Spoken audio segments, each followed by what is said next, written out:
الحمد لله رب العالمين والصلاة والسلام على رسوله الكريم وعلى آله وصحبه أجمعين أما بعد.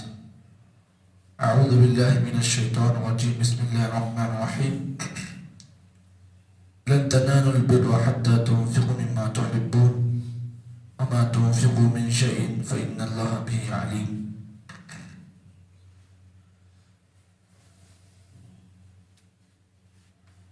آج آپ لوگوں نے ابھی درس میں جو آیت کریمہ کی تلاوت کو سنا ہے، یہ آیت چوتھا پارے کا پہلی آیت ہے، سورہ آل عمران کی آیت نمبر 92 ہے۔ اللہ رب العالمین نے اس آیت مبارکہ میں یہ بات بیان کی، لن تنالوا البر حتی تنفقوا مما تحبون، تم لوگ ہرگز نیکی کو نہیں پہنچ سکتے، نیکی کو حاصل نہیں کر سکتے، حتی تنفقوا، یہاں تک کہ تم وہ چیز خرچ کرو جس کو تم اپنے نزدیک پسند کرتے ہو۔ آیت کے دوسرے ٹکڑے میں اللہ نے فرمایا وما تنفقوا من شیء، اور جو کچھ تم خرچ کرتے ہو فإن اللہ بہ علیم، اللہ رب العالمین اسے بہتر انداز سے جانتا ہے۔ یہ آیت کا ترجمہ جو آپ کے سامنے پیش کیا گیا۔ آئیے اس آیت کی تفسیر میں ہم جاتے ہیں۔ بہت ساری باتیں اس آیت کی تفسیر میں ہمیں اور آپ کو مل سکتی ہیں۔ پہلی بات، اللہ رب العالمین نے اس آیت مبارکہ کے اندر یہ بات بیان کی کہ دینداری کی دو قسمیں ہیں۔ دینداری کی پہلی قسم ہے رسمی دینداری، دوسری قسم ہے حقیقی دینداری۔ حقیقی دینداری کا مطلب یہ ہے کہ آدمی کے اندر اللہ کی راہ میں خرچ کرنے کا جو جذبہ ہوتا ہے، جو جوش ہوتا ہے، جو ولولہ ہوتا ہے، وہ حقیقت میں ہوتا ہے۔ یعنی آدمی بولتا کم ہے، اور جب اللہ کی راہ میں خرچ کرنے کی بات آتی ہے تو اپنے عمل کے ذریعے سے وہ آدمی بغیر بولے اور بغیر سنے اللہ کی راہ میں جتنا چاہے وہ خرچ کرتا ہے۔ یہ حقیقی دینداری ہے۔ رسمی دینداری، اس کا مطلب یہ ہے کہ آدمی کے اندر اللہ کی راہ میں خرچ کرنے کا جو جذبہ ہوتا ہے، جو ولولہ ہوتا ہے، جو جوش ہوتا ہے، وہ آدمی کے نزدیک حقیقی دینداری کے مقابلے میں بہت کم ہوتا ہے۔ یہ دینداری کی دو قسمیں ہیں، ایک رسمی دینداری، رسمن ایسے ہی نارملی، ایک ہوتا ہے حقیقی دینداری۔ حقیقی دینداری میں کیا ہوتا ہے کہ آدمی اللہ کی راہ میں جب دیتا ہے تو پورے یقین اور پورے ایمان کے ساتھ دیتا ہے، اور رسمی دینداری میں کیا ہوتا ہے کہ آدمی جب اللہ کی راہ میں دیتا ہے تو بغیر یقین اور بغیر ایمان کے اللہ کی راہ میں دے دیتا ہے، چلیے ایسے دے دیں گے۔ چلیے، یہ تھا اس آیت میں دو قسمیں معلوم ہوئی، ایک حقیقی دینداری اور ایک رسمی دینداری۔ اب اس آیت میں اللہ نے کیا فرمایا؟ لن تنالوا البر، تم لوگ نیکی کو نہیں پہنچ سکتے۔ اس آیت میں جو بر کا لفظ آیا ہے، بر کا معنی ہوتا ہے نیکی۔ اس آیت کے متعلق مفسرین لکھتے ہیں کہ اس آیت میں بر سے مراد تین مطلب ہیں۔ ایک مطلب بر سے مراد نیکی، دوسرا مطلب بر سے مراد جنت، تیسرا مطلب بر سے مراد اطاعت۔ نیکی، جنت، اطاعت۔ لن تنالوا البر، آپ اس کا ترجمہ ایسے بھی کر سکتے ہو، تم لوگ جنت کو حاصل نہیں کر سکتے۔ آپ لوگ اس کا ترجمہ ایسے بھی کر سکتے ہو کہ تم لوگ اطاعت کو حاصل نہیں کر سکتے۔ آپ اس کا ترجمہ ایسے بھی کر سکتے ہو، تم لوگ نیکی کو حاصل نہیں کر سکتے ہو۔ یہ تین ترجمے کر سکتے ہیں بر لفظ کے۔ لن تنالوا البر، تم لوگ ہرگز جنت کو حاصل نہیں کر سکتے یہاں تک کہ تم وہ چیز خرچ کرو جسے تم اپنے نزدیک محبوب سمجھتے ہو۔ معلوم یہ ہوا، اگر آپ کو جنت حاصل کرنا ہے، اگر آپ کو اطاعت اللہ کی حاصل کرنی ہے، اگر آپ کو نیکی حاصل کرنا چاہتے ہو تو اس کے لیے ضروری یہ ہے کہ آپ اللہ کی راہ میں وہی چیز خرچ کرو جسے آپ اپنے نزدیک سب سے زیادہ محبوب سمجھتے ہو۔ اس آیت کے متعلق شیخ عبد الرحمن ناصر السعدی، جن کی مشہور تفسیر ہے تفسیر سعدی، بڑی مشہور تفسیر ہے، شاید آپ لوگوں کے گھروں میں یہ تفسیر ہوگی یا نہیں ہوگی، لیکن بڑی مشہور تفسیر ہے تفسیر سعدی۔ امام سعدی رحمہ اللہ نے اس آیت کی تفسیر میں یہ بات لکھی ہے کہ اللہ کی راہ میں خرچ کرنے کا جو جذبہ ہوتا ہے آدمی کے اندر اس کے ایمان اور یقین کے مطابق ہوتا ہے، یعنی جس آدمی کے اندر اس کا ایمان اور یقین اللہ کی ذات پر زیادہ ہوتا ہے تو آدمی کے اندر اللہ کی راہ میں خرچ کرنے کا جذبہ بھی زیادہ ہوتا ہے، اور جس آدمی کے اندر اللہ کے اوپر ایمان اور یقین کمزور ہوتا ہے تو اللہ کی راہ میں سوچ سوچ کر خرچ کرتا ہے، جیب کو ڈھیلا نہیں کرتا، جیب کو ٹائٹ کر کے خرچ کرتا ہے۔ اور جس آدمی کے اندر اللہ کی راہ میں خرچ کرنے کا جذبہ ہوتا ہے تو اس کا ایمان جس لیول کا ہوتا ہے، اس کا یقین جس لیول کا ہوتا ہے، وہ جیب سے وہی نکالتا ہے۔ اور جس آدمی کے اندر اللہ کے اوپر ایمان کمزور ہوتا ہے، یقین کمزور ہوتا ہے، وہ کیا کرتا ہے؟ سوچ سوچ کے جیب سے نکالتا ہے، سب سے چھوٹی نوٹ، سب سے چھوٹا سکہ جو ہوتا ہے اس کو وہی دیتا ہے وہ۔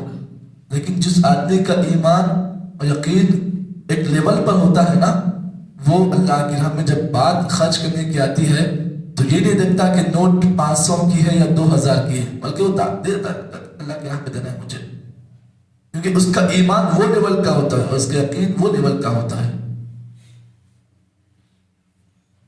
اس آیت کی تفسیر میں ایک واقعہ نقل کیا گیا ہے حضرت ابو طلحہ انصاری رضی اللہ تعالیٰ عنہ کا۔ یہ آیت انہی کی وجہ سے نازل ہوئی، لن تنالوا البر کی جو آیت ابھی آپ نے سنی، یہ حضرت ابو طلحہ کے سلسلے میں نازل ہوئی۔ آپ جانتے ہیں انصاری صحابہ کی 2 قسمیں ہوتی ہیں، ایک انصاری صحابی اور ایک مہاجر صحابی۔ انصاری صحابہ میں جذبہ اللہ کی راہ میں خرچ کرنے کا بہت زیادہ ہوتا، مہاجرین سے زیادہ انصاری صحابہ میں اللہ کی راہ میں خرچ کا جذبہ تھا۔ اسی لیے آپ جانتے ہیں کہ جب مکہ سے جو لوگ ہجرت کر کے آئے مہاجر صحابہ، تو ان کو پناہ دینے میں سب سے بڑا رول تھا انصار صحابہ کا۔ انہوں نے کیا کیا؟ اپنی 2 جائیداد کو اپنے مہاجر بھائی کے راہ میں دے دیا، بھائی میری 2 جائیداد ہے، آپ ایک لے لیجیے، میں ایک لے لیتا ہوں۔ کسی کے پاس 2 بیویاں ہوتی تو اپنی ایک بیوی کو طلاق دیتا، دوسری اپنے مہاجر بھائی کو دے دیتا۔ تو ایسا جذبہ انصاری صحابہ کے اندر ہوتا کہ تاریخ میں وہ ویسی مثال آج تک کسی نے پیش نہیں کی جیسا انصاری صحابہ نے مہاجر صحابہ کا ساتھ دیا۔ تو ابو طلحہ انصاری رضی اللہ تعالیٰ کے بارے میں یہ آیت مبارکہ نازل ہوئی۔ لما نزلت آیا، جب یہ آیت نازل ہوئی تو ابو طلحہ کا ایک باغ تھا۔ یہ کہاں تھا؟ مدینہ منورہ کے اندر یہ باغ تھا۔ ڈائریکٹ آپ آج بھی دیکھ سکتے ہیں جو مسجد نبوی ہے، مسجد نبوی سے بالکل متصل میں یہ باغ تھا حضرت ابو طلحہ کا۔ اور نبی اکرم صلی اللہ علیہ وسلم کی عادت مبارکہ ہوتی کہ جب کبھی آپ نماز پڑھتے، نماز پڑھنے کے بعد اس باغ میں جاتے۔ اس باغ کی خاصیت یہ تھی کہ پورے مدینہ میں اسی باغ کا پانی سب سے میٹھا ہوتا، سب سے پاکیزہ ہوتا۔ اور نبی صلی اللہ علیہ وسلم کی عادت یہ ہوتی کہ آپ نماز پڑھتے، پڑھ کر فوری اس باغ میں جاتے، ذرا آرام لیتے۔ ٹھنڈا باغ تھا اور اس کا پانی بڑا لذیذ تھا، اس باغ کا چشمے کا پانی بڑا لذیذ تھا۔ نبی صلی اللہ علیہ وسلم کی عادت تھی کہ جب کبھی آپ کو نماز پڑھ کر آپ ذرا تھک جاتے تو آپ وہاں جا کر آرام کرتے اور اس چشمے کا ٹھنڈا پانی آپ پیتے۔ جب یہ آیت مبارکہ نازل ہوئی جس میں اللہ نے یہ بات بیان کی کہ تم لوگ نیکی کو حاصل نہیں کر سکتے، جنت کو تم حاصل نہیں کر سکتے جب تک کہ تم وہ چیز اللہ کے ہاں میں خرچ کرو جسے تم پسند کرتے ہو۔ ابو طلحہ کی جو جائیداد تھی سب سے زیادہ اسی باغ کو پسند کرتے تھے۔ وہ بہت بڑا یہ باغ تھا، تقریباً جو ہے 600 ایکڑ ایسا کچھ اس باغ کا رقبہ تھا۔ اب سوچئے 600 ایکڑ کا جب باغ ہوگا، ایک باغ میں کتنے درخت ہوں گے؟ اللہ اکبر، 600 ایکڑ یا 6 ایکڑ خرچ کو تو خرچ کرتا ہے بندہ، 600 ایکڑ کا صحابی جو ہے اللہ کے ہمیں خرچ کر رہا ہے بغیر چوم چرا کے۔ اللہ اکبر۔ اب دیکھو اللہ کے نبی کے پاس جب آیت مبارکہ نازل ہوئی، فوری ابو طلحہ دوڑتے ہوئے اللہ کے نبی کے پاس آ گئے، اللہ رسول میری جائیداد میں سب سے بہتر اور سب سے پسندیدہ چیز جس کو میں چاہتا ہوں یہ بیروہا کا باغ ہے، اور یہ میں آج یہ آیت نازل ہوئی، میں آج ہی سے اس باغ کو اللہ کی راہ میں دے دینا چاہتا ہوں۔ اللہ کے نبی صلی اللہ علیہ وسلم نے ان کے جذبے کو دیکھ کر کہا کہ بہتر ہوتا کہ تم اس باغ کو اپنے اقارب میں، اپنی اولاد میں خرچ کر دو، کیونکہ تمہارے بعد تمہاری اولاد کے لیے کوئی سہارا نہیں ہے۔ اس باغ کی جو آمدنی ہوتی ہے، اس باغ میں اپنی اولاد کو تم دے دو، جائیداد جو بھی ہوتی ہے اس اپنی اولاد کو دے دو، اور اپنے جو اقارب ہیں وہ تمہارے انتظار میں ہیں کہ کب یہ باغ بکے گا اور کب ہمیں پیسہ ملے گا، اور تمہاری اولاد تمہارے مرنے کے بعد کہیں جو ہے محتاج نہ ہو، ضرورت مند نہ ہو، یہ نہ کہے کہ میرا باپ مر کر مجھے کیا دیا مرنے کے بعد۔ تو تمہاری اولاد کہیں یہ بات نہ کرے، تم اپنی اولاد میں جو ہے اس باغ کو بیچ کر اس کی قیمت دے دو۔ ابو طلحہ رضی اللہ تعالیٰ عنہ نے اللہ کے بھی کہا، اللہ رسول میں اس باغ کی پاکی چاہتا ہوں، اس باغ کی پاکی یہ ہے کہ میں اسے اللہ کی راہ میں دے دوں، یہی اس باغ کی پاکی ہے، مجھے اور کچھ نہیں چاہیے۔ نبی صلی اللہ علیہ وسلم نے بار بار اصرار کیا، تو تب جا کر حضرت ابو طلحہ رضی اللہ تعالیٰ نبی کی بات کو مانا، اصرار کیا، بار بار ابو طلحہ نے پیشکش کی، نبی نے ان کی پیشکش کو انکار کیا، کہا کہ نہیں ایسا نہیں کرنا، اللہ کی راہ میں دینا ہے تو 1/3 دو، 1/3 1/3 اللہ کی راہ میں دو۔ ابو طلحہ نے ویسے ہی کیا، باغ کو بیچا، اس باغ کا 1/3 حصہ جو ہے اللہ کی راہ میں حضرت ابو طلحہ نے خرچ کیا۔ ان کے اسی جذبے کو دیکھا اللہ رب العالمین نے اور فوری اس آیت مبارکہ کو نازل کیا، لن تنالوا البر حتى تنفقوا مما تحبون وما تنفقوا من شيء فإن الله به عليم۔ اس آیت میں ایک اور عادت ہمارے اور آپ کے اندر جو ہے اللہ نے اس کو بیان کیا ہے۔ ہم کیا کرتے ہیں، جب اللہ کی راہ میں خرچ کرنے کی بات آتی ہے تو سب سے ردی مال ہم اللہ کی راہ میں خرچ کرتے ہیں، سب سے گھٹیا مال ہم کیا کرتے ہیں، سب سے گھٹیا چیز اللہ کی راہ میں خرچ کرتے ہیں۔ ہونا یہ چاہیے کہ اللہ کی راہ میں جب ہم خرچ کرتے ہیں تو سب سے پاکیزہ چیز کو خرچ کریں، کیونکہ اللہ کے رسول نے فرمایا ان اللہ طیب لا یقبل الا طیبا، اللہ پاک ہے، اللہ پاک ہے، اللہ تعالیٰ پاک چیز کو قبول کرتا ہے۔ تو پتہ یہ چلا اللہ نے فرمایا وما تنفقوا من شیء، اللہ کی راہ میں تم جو کچھ خرچ کرتے ہو اللہ جانتا ہے تم کس پیسے کا مال اللہ کی راہ میں خرچ کر رہے ہو، کس کوالٹی کا مال تم اللہ کی راہ میں خرچ کر رہے ہو، اللہ اسے جانتا ہے۔ تو اسی لیے جب اللہ جانتا ہے تو جب اللہ کی راہ میں دینے کی بات آئے، اچھا مال دو، گھٹیا مال مت دو، ردی مال مت دو، بلکہ تم جس چیز کو چاہتے ہو وہی مال اللہ کی راہ میں خرچ کرو۔ اللہ تعالیٰ اسی چیز کو دیکھنا چاہتا ہے کہ میرے بندے کے اندر میری ذات پر کتنا ایمان ہے اور میرے اوپر کتنا یقین ہے۔ اللہ تعالیٰ تمہارے اندر وہ چیز دیکھنا چاہتا ہے۔ اللہ تمہارے پیسے کا محتاج نہیں ہے، اللہ تمہاری دولت کا محتاج نہیں ہے، بلکہ وہ محتاج ہے تمہارا اللہ پر ایمان کے بارے میں اور تمہارا اللہ پر یقین کے بارے میں، اللہ اس کا محتاج ہے۔ تو اس آیت مبارکہ کے اندر اللہ نے یہی بات بیان کی، لن تنالوا البر حتى تنفقوا مما تحبون وما تنفقوا من شيء فإن الله به عليم۔ یہ تھی اس آیت کی مختصر تفسیر جو آپ کے سامنے پیش کی گئی۔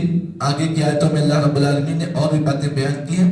اللہ سے دعا کرتے ہیں کہ اللہ رب العالمین مجھ کو اور آپ کو جب تک قائم رکھے، ایمان و عمل صالح پر قائم رکھے، اور جب خاتمہ ہو تو ایمان بالخیر پر ہو۔ آمین واقول قولی ھذا استغفر اللہ ولکم ولسائر المسلمین من ذنب واستغفروہ انہ غفور رحیم۔